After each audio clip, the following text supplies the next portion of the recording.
How are you? Hi, how are you? I'm good. Good. Thank you for talking to me today. Of course, it's a pleasure. So I'm just gonna ask you like a couple questions, and I noticed you did a lot of interviews, so I was like looking through them to make sure I don't like make you repeat the answers to Oh, questions. don't worry about it. I mean, that happens all the time because, just does. Yeah. All So right. some of them are kind of similar, but I tried to be pretty different. So. Okay, fantastic. All right. That's exciting. Can you tell me a bit about how you like got into music? Did you take like lessons, or did you teach yourself, or it was like both? Yeah, I started singing like since I was really young, since I was a kid. I always loved it, and my parents told me that I just did that a lot, even though I don't remember all the time.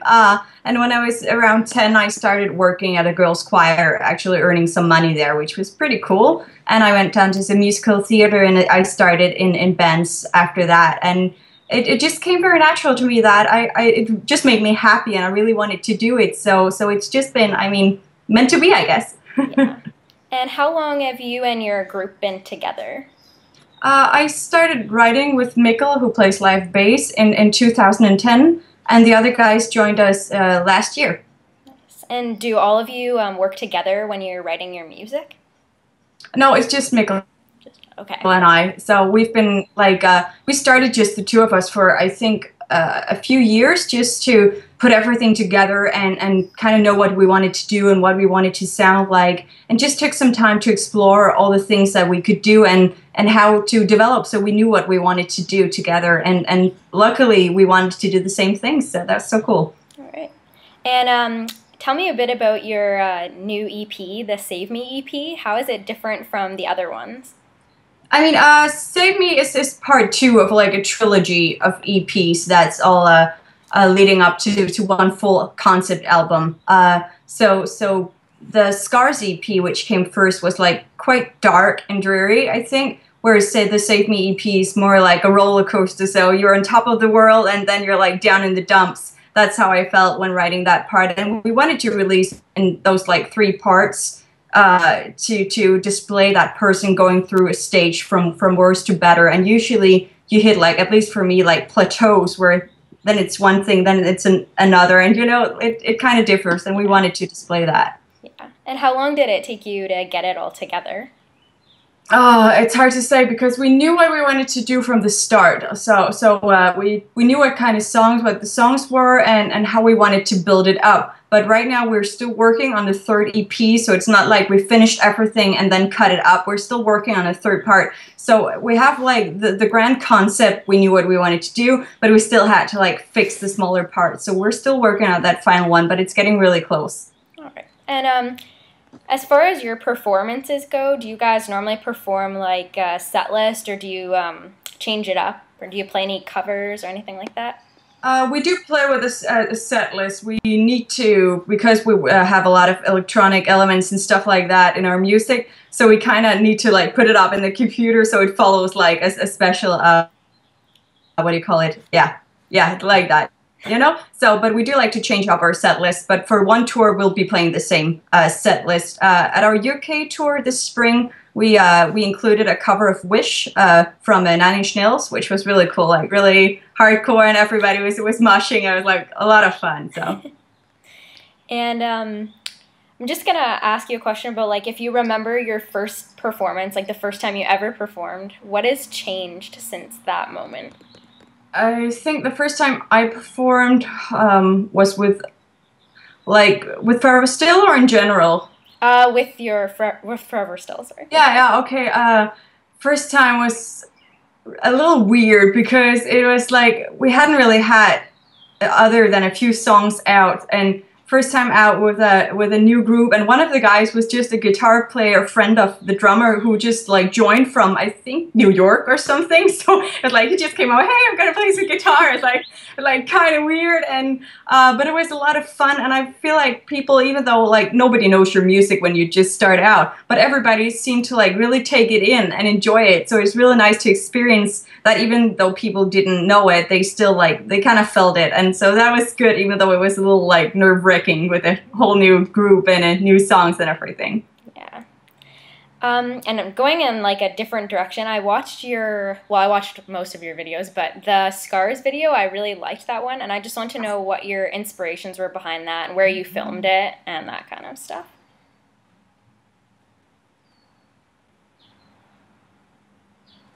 The group shots we filmed at a local nightclub because we had the possibility to use like this black stage, which just like makes a lot of sense, and some lighting because it always like it adds to the dynamics and the emotions that you can play with some lights.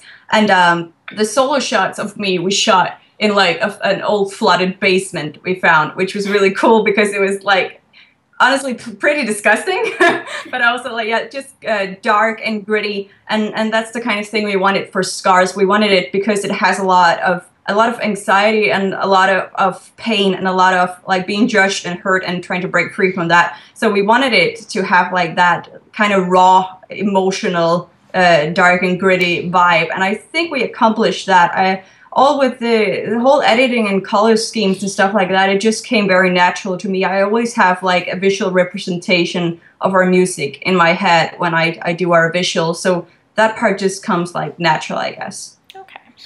And I noticed that you manage like all of your social media by yourself, and you like comment back to people on YouTube, and you interact with your fans a lot. Just want to know like if you're planning to keep doing that and why it's important to do that. Yeah, I mean, we definitely are, and already now, even though we're not the biggest band yet, no, but it can become really hard to get back to everyone because I spend several hours a day at the moment trying to reach everybody, but it's literally hundreds of messages you sometimes have to go through, and that's a lot. So we're definitely got to continue doing that. But at some point, it just won't be possible to answer everybody. Already now, Twitter starts deleting stuff from your inbox when there's too much, and that happens. So when people are like, why aren't you responding? Like, because it's impossible at this point.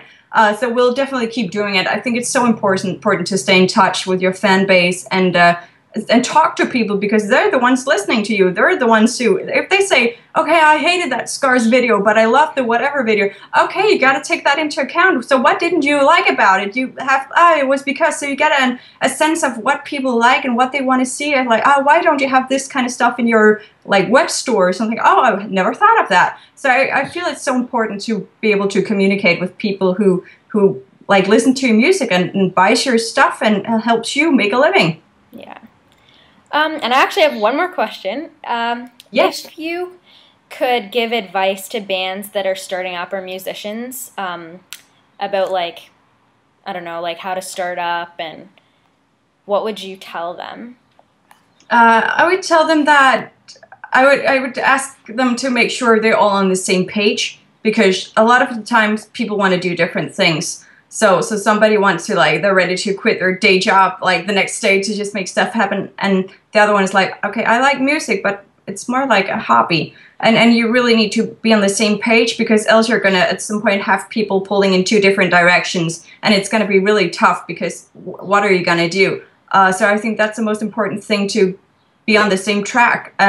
And find some people you can work hard with, because it's not going to come easy. There are so many bands out there, and if you don't want it like a lot and work very, very, very hard doing it, it's not going to happen. So find some hard workers you want to be around, because you're going to stick together in a tour bus for so many hours a day, so make sure you're good together. So thank you for having this chat with me today. And sure, thank you, and it was a pleasure being here. So it was nice of you to have me. I always think it's wonderful to be able to talk with people around the world. How amazing is that? Yeah. So thank you again. Thank you. It was a pleasure. You too. Have a great day. Have a good one.